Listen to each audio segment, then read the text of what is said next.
Hello friends, you guys are in for a special video this week. No, it is not, because I actually remembered to post 2 videos over the course of 2 weeks. Oh my god. I have a SOSC assignment. So I join you once again, pajamas, in my living room, not in college, for another quirky video.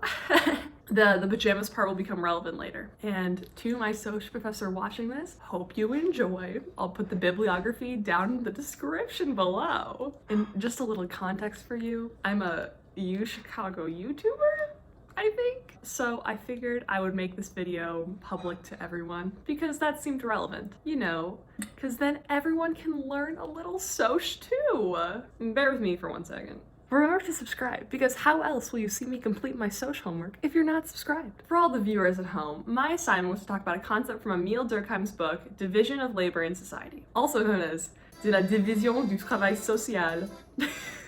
I mean, it's French, I had to say it because it's funny. I would also just say that in general it's important to note that Durkheim is considered to be the father of sociology. Anyway, so we must take that Durkheimian concept and then apply it to something in the modern context. So if you do me the pleasure of giving me 8 to 10 minutes of your time, I will teach you a little something something. Or at the very least, hear a hot take on Durkheim as it relates to ANOMIE during the COVID-19 pandemic. No, not anime, you silly goose.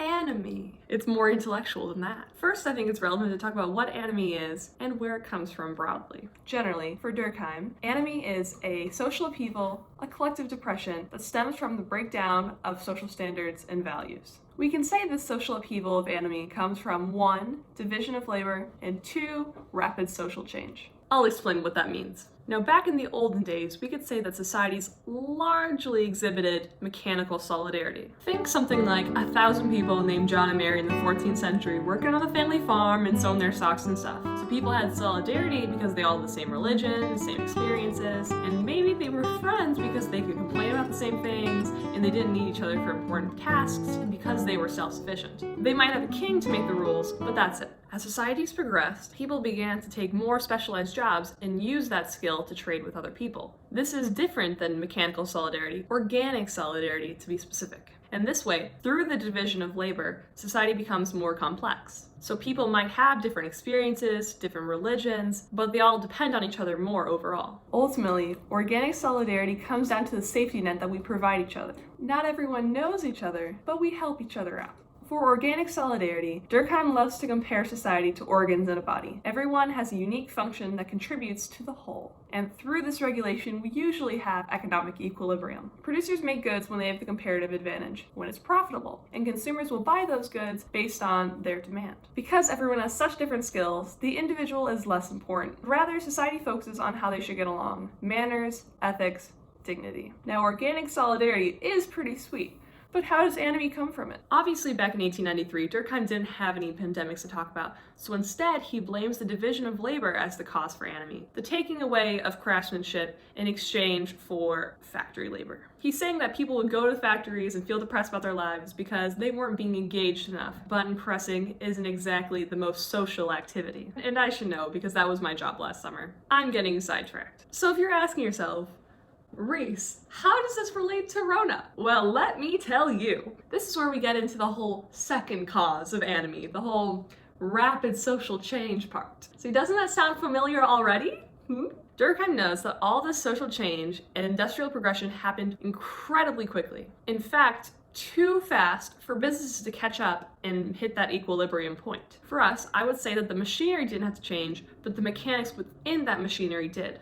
During the beginning of the pandemic, no one was out here building a cotton gin, but they were doing a lot of coding. An insane amount of progress had to happen in a short amount of time in order to keep these businesses running. All of a sudden, people had to work from home, figure out what the hell a Zoom is, order takeaway, or else eat their food in a tent when it's 0 degrees out. People weren't really talking to each other then, and FaceTiming friends just really doesn't do it sometimes. No wonder mental health has been an important conversation lately. Thus, We have reached the current issue. How can I achieve the camaraderie from the pre-pandemic era, the solidarity, if that goal is literally unsafe for me? At the beginning of the pandemic, markets were shocked, inflation was near zero, and people were losing their jobs. ANOMIE brought frustration, boredom, and the feeling that nothing is worth the effort. I really want to emphasize the human need for connection and how we lose it when ANOMIE arises. The whole shtick of organic society is that we have other people to depend on. It's like strings connecting strangers on the street. You might not know these people, but you can at least acknowledge that some decision of theirs could impact you.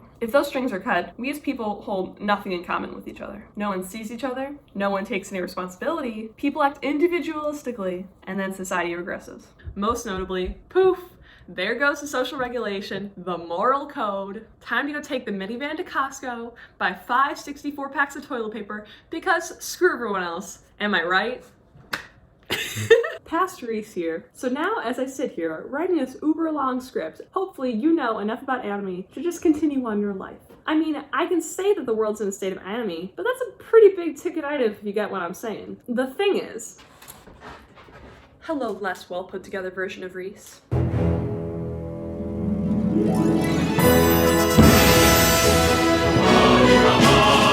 Snacks? Oh no. Wait.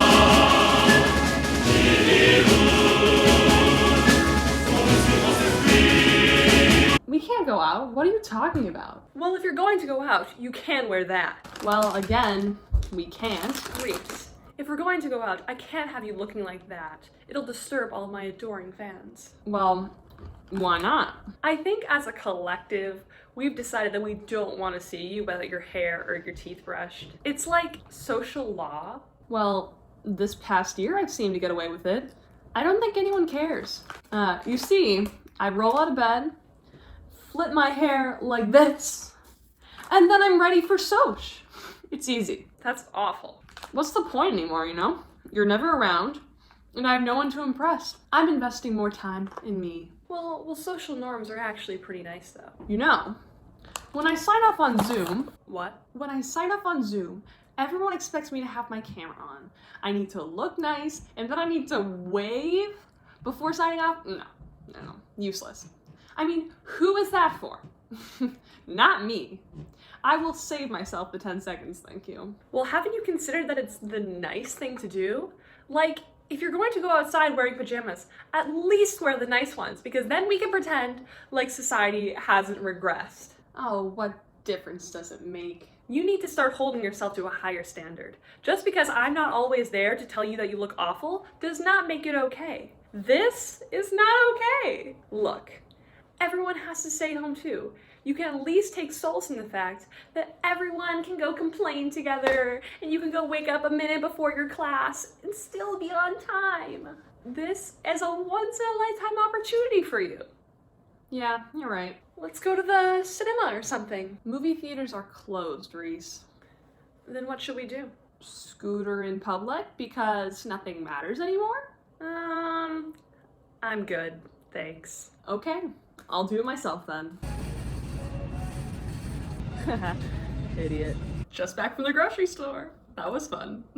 Let's review, shall we? Speed round time. Number 1. We can usually blame ANOMIE on division of labor and rapid social change. Number 2. ANOMIE emerges because we live in a modern society, an organic one with division of labor. We live in a society where people have many different skills, where people share those skills with each other. So when dummy viruses decide to wreck us and we can't chill anymore, then suddenly people need to invent all these new ideas in order to prevent society from collapsing entirely. Of course, many businesses couldn't reach that new equilibrium and they suffered because of it.